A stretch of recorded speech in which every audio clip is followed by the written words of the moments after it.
Hi everyone. So I think we have some time left before this contest gets over. So I'm just going to go over my solution really quick because the whole screencast mic is pretty bad. But if you just want to check how I performed, well, this is how I performed. AI just demolished me because got a rank of like 398 or 400, I guess. Yeah, after finishing this in 48 minutes. But yeah, it is what it is. This happens a lot, but no worries. Let's get into the problem solving then.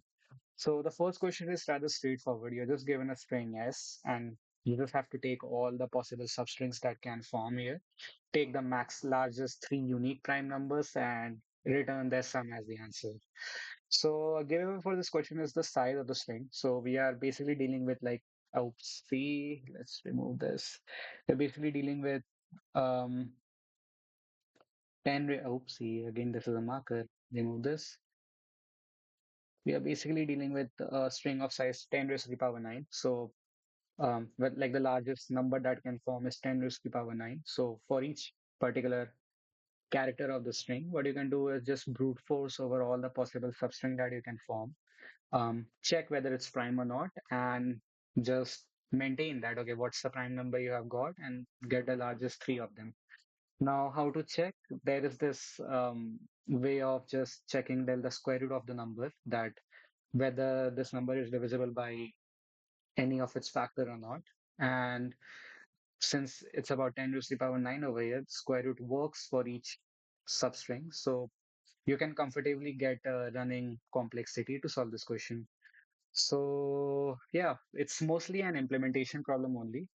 It's basically happening as I said. You just have to check prime, like just start from each character, check the create the sub create the substring and check whether it's prime or not. So yeah, rather straightforward. Then comes the next question. Find the maximum number of non-intersecting substring. So again, it's kind of the annoying part was this thing that it has to be 4 character long, but just for the timing, let's ignore this for solving. Okay. So what's happening is, whoops, we have to move a bit down.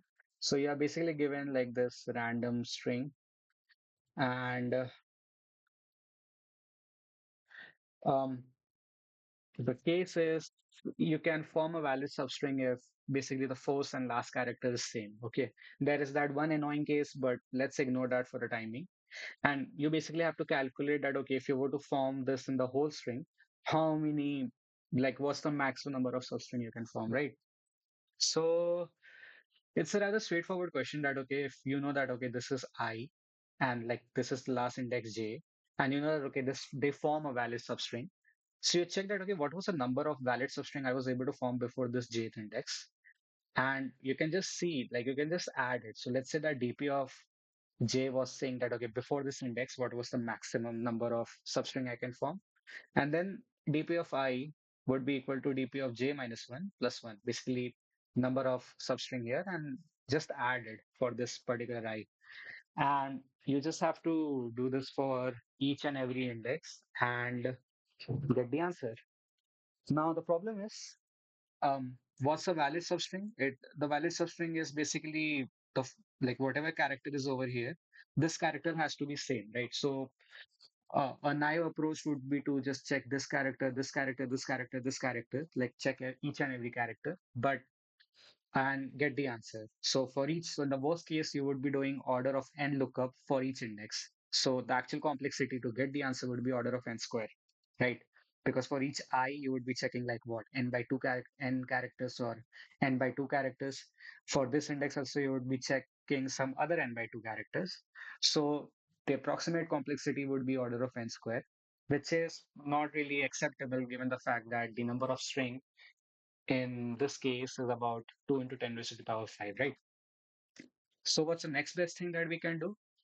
There is this greedy approach that you don't really have to check each and every character. In fact, if you want to maximize the number of substring, what's the point of checking a character which is so far away from it? For example, let's just say that there was double D over here, okay? And you are checking this character, right? You're missing this whole one extra substring that you could have added in your answer, right? So there is no point in checking that. Where is the point in? You should always be checking the character which is closest to this particular J. And you can always say that, okay, if you're checking the character which is closest to this J, the answer right before this index would be maximum. Okay. There is no other index where the answer would be bigger than this J. It can be equal, but there would be no other index where this answer, like dp of J minus 1, would be greater, right? So it has to be as close to you as possible. And the reasoning is, if it is far away, you are easily going to miss a substring which is in between, right? So answer would always be less. How is this helping me? We are basically making sure that instead of checking all the alphabets which are same as this I, we are just checking the closest alphabet. So that basically reduce the complexity from order of n squared to order of n, right? For each I, you would be checking one J. Now, how to find this J? Well, now this is where this annoying constraint comes in, that you have to make sure that first of all, the C has to be as close to this current I C. And also the gap between this the gap, like the C has to be closest to this, and the gap between I and J should be at least greater than equal to 4. Or, yeah, basically it has to be greater than equal to 4. So what we can do over here? Well, we can maintain a running vector of each alphabet, and each alphabet it is basically storing that, okay, we had an A at this index, then we had some B at this index, and let's say we had some A at this index, right? 11, 15, 18. This would be increasing because you would be incrementally putting this. Now when you are at C, you just have to check that, okay, what's the closest index over here that is um that is satisfying this thing, that J has to be less than equal to I minus 4, right? Yeah. Because if it's satisfying this condition, that whole 4 character is satisfied. And so this would be the closest one. Like you have to take the maximum J that is satisfying this, because of the first thing that we discussed. So once you have that, you just have to get the answer that, okay, check, apply this thing, take the answer, and then for each index, just do this as well. That dp of I would be equal to dp of I minus 1 in beginning. And yeah, that should be the whole solution. So you are able to solve this in order and complexity. There is some optimization that you can do over here. Like instead of maintaining a vector, you can probably just um, look at the last 4 characters of C, or last few characters of C, because the length has to be 4 only, right? So you can just take the last, like check the last 4 characters. But I was just much more comfortable with binary search, and that's what I did in the implementation. So implementation is pretty much that. I'm having this last array which is keeping track of all the indexes over here. And I'm just inputting the answer one by one, like just checking, just doing an upper bound and checking whether it's possible to get the answer or not, and calculating it. So yeah, that was question number 2. Question number 3 is also pretty straightforward. Um, so what's happening in question number 3 is, you're basically given a tree, okay? Like this is a random tree. Um, and you just have and the edge weight can be 1 or 2, and you just have to tell the number of ways, that what's the number of ways I can, like, in how many number of ways can I, like, give some weight to this edges, such that starting from here and ending till here, the sum of this edge is, well, odd, right? The sum of this edges has to be odd. So it's like a DP question initially, that it's a very standard DP approach, that, okay, if you know that, okay, how many number of, for example, let's say that you know that the number of ways to get an odd value, like the sum from root to this node odd is some O, and number of ways to get even is some E. You can calculate this value via one approach, right? That if this was odd, then the sum here would be even, right? Like if this is odd and you're taking an odd value from here, the sum would be even. So this would be odd. And if this edge was again odd and the number of ways to get over here is even, then number of ways to get odd here would also be E only. And if you do vice versa, that, okay, let's make this sum to be even, then even plus odd is what? Even plus odd is odd. So wait, even plus odd is, yeah, even plus odd is odd. So Um, the number of ways to get an odd, if this was odd and this is even, is O, and this is E. Like it's some maths which I've just explained terribly. But the crux is for each node I, the DP state would be DP of some U, and to get the number of ways to make sure that this node has some E from root is DP of 0 of odd plus DP of parent parent of E, which is like E's number of ways to get even sum when you want to end up at node P, right?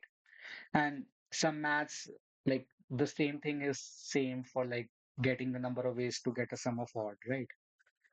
So essentially you would be having a DP state where initially your root, like this initial sum is zero. What's zero? It's an even number. So number of ways to get even for root node is zero. It's one. And number of ways to get an odd sum is zero. And you just have to build up on this that okay, initially it's 0, comma 1, then you go one down node. It's both the case should be 1 plus 1 2, then again down 2 comma 2, 1 plus 1 2, then again one more depth and you would be getting 4 and 4. um yeah, just explained this pretty terribly, but yeah, it is what it is. It's more like if you know the number of ways to get an odd and even here, then you know that this edge would only be having two cases, so you have to do the casework here that okay, if this was even, calculate what would be the value. Like if you add an odd plus even, you would be getting an odd here. If you would be adding odd and even, you would be getting an even, and even you would be getting an even here. So you have to do the maths here. It's quite difficult to explain, but this would be the DP state that you would end up with if you decide to do the maths. And if you want to do some more maths, you would see that ultimately, depending upon the depth, it's something like 2 raised to the power some x, right? I think it's 2 raised to the power h minus 1, where h is the depth. So yeah, like this is the solution that you would be ending up with, and this is exactly what I did. I just did a DFS, got the depth of each particular node, and just calculated this 2 raised to the power x value for each and returned the answer. And then comes the fourth question, which is to a large extent builded on top of question number three, but um, they have some twists. So let's just quickly discuss it. So the twist over here is question is still that you are given a tree, okay? You are given a tree, and you just have to again calculate the number of ways to get odd sum, like number of ways to make sure that the path sum is odd. But the thing is, now the sum has to be between two given nodes. Like it can be a node over here, or it can be a node given over here. Okay, so that is like this sum has to be odd or even, right? So if you think about it, this is the lowest. Like I'm just going to go straight into the solution because you can imagine how this solution would be looking like. You know that this path would be going up and this part would be going up and meeting at the lowest common ancestor, right? And from this lowest common ancestor point of view, if this lowest common ancestor knows that okay, if it keep on going down, then number of ways to get an odd sum here from here, like number of ways to get an odd sum from parent to this particular child is O. Like the number of ways to get an odd sum is O, and number of ways to get an even sum is E. And same case for this as well. So let's call it AA. Oh boy, that writing is absolutely horrendous. No worries.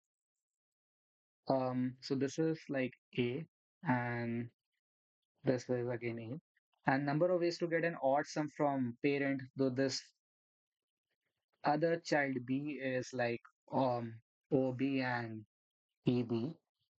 Now you know this sum, you know this path sum. The sum of both can determine the parity of this whole path, right? Like if the sum over here was odd and the sum of this was even, then odd plus even is what? Odd, right? So that was one of the way that okay, if you know that okay, this is odd, like number of ways to get an odd is OA and number of ways to get an even is EB, the answer would be O of A into E of B plus now if this path was even, like number of ways to get even sum is some EA, and this is odd. So the total number, like you would just be multiplying both of this thing, right?